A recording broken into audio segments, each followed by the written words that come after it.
안녕하세요. 이어도 지킴이 정정호입니다. 오늘은 이 중국과 해양 분쟁에 대해서 얘기를 나눠보도록 하겠습니다.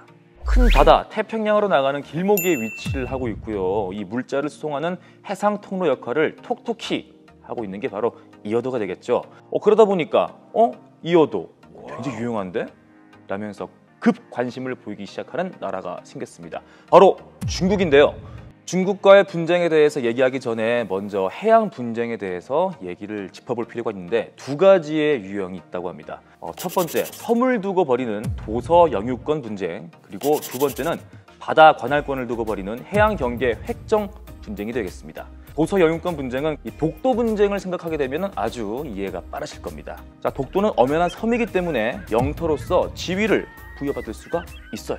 하지만 이어도는 상황이 조금 다릅니다. 섬이라고 볼 수 없기 때문에 해양 경계 획정 분쟁이 일어나고 있는 거예요.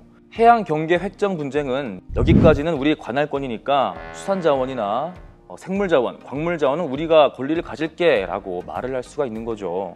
하지만 권리만 보장이 될 뿐이고 그 외에 다른 나라에서 이 해양과학조사를 해야 한다거나 해저전선을 설치해야 한다거나 그럴 때는 타국의 권리도 존중을 해줘야 합니다. 왜냐하면 섬이 아니기 때문이에요. 우리나라는 일본과 중국 이 배타적 경계 수역이 겹치기 때문에 어업협정을 체결해서 겹치는 수역을 공동으로 관리를 하고 있습니다. 이 공동으로 사용하고 있는 곳이기 때문에 함부로 개발을 할 수가 없었던 거죠. 2006년 9월 14일이었습니다. 이 중국 정부의 공식 발표가 이뤄졌는데요. 한국 정부의 과학기지를 이용한 해양 활동을 반대하고 그 법률적 효력을 부정하는 내용이었습니다. 그러면서 양국 간 배타적 경제수역 경계 설정 문제가 마무리되지도 않은 상태에서 이 한국이 이어도에 인공구조물을 세운 것은 문제다라고 지적을 하는 거예요. 이 한국의 해양 활동은 아무런 법률적 효력도 없는 행위라고 다시 한 번 더 강조를 하고 있는데 이때까지만 해도 일반적인 외교적 대응 수준을 크게 넘어서지는 않았습니다. 2007년이 되면서부터 중국 정부의 일부 관료들을 중심으로 적극적인 주장이 펼쳐지기 시작을 합니다. 이어도 해역이 예로부터 중국 고유의 해역이라고 주장이 나타나기 시작을 했어요. 역사적으로 이어도 주변은 중국 어민들의 어장이었고 청나라 말기인 1880년에서 90년에 이미 이어도의 위치가 해도에 표기가 되어 있었다. 그러면서 이 한국의 이어도 과학기지 건설은 중국의 영토 주권을 침범하는 행위라고 이야기하기에 이릅니다. 물론 공식적인 정부의 입장은 아니지만 그런 주장들이 퍼져나가면서 이 과격한 주장을 펼치는 민간 단체들이 생겨나기 시작을 하는데요.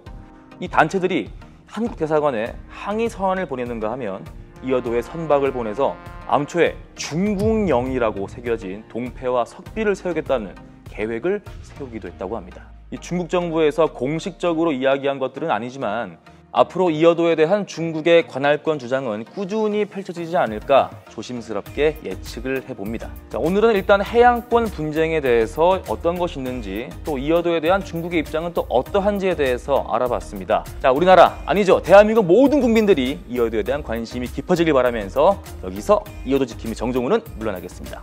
다음에 봐요.